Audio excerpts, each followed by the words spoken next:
మన రక్షకుడైన యేసుక్రీస్తు నామములో అందరికీ వందనాలండి. ఈరోజు దేవుని మాటలు యెహెజ్కేలు గ్రంథము 34వ అధ్యాయం 15వ వచనం. నేనే నా గొర్రెలను మేపి పరుండబెట్టుదును, ఇదే ప్రభువగు యెహోవా వాక్కు.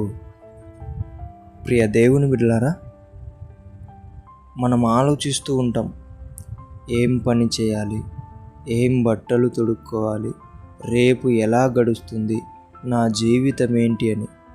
కానీ దేవుడు అంటున్నాడు, ఆయన మాట సెలవిస్తుంది, తన బిడ్డలను ఆయన పోషించి ఆయనే పరుండబెడతానంటున్నాడు.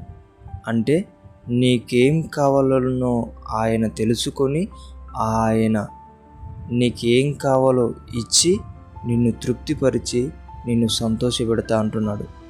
ప్రియ దేవుని బిడ్డలారా, దేని గురించి ఎక్కువగా చింతించి బాధపడకండి. అన్నీ ఎరిగిన దేవుడు అన్నీ సమకూరుస్తాడు. ఆమేన్. దేవుడి మాటలను దీవించునుగాక. ప్రార్థించుకుందాం. దేవా, మీకు వందనాలు, స్తోత్రాలు.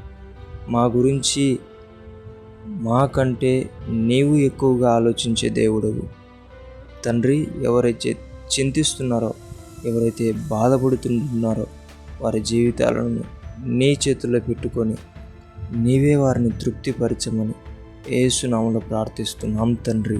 ఆమేన్.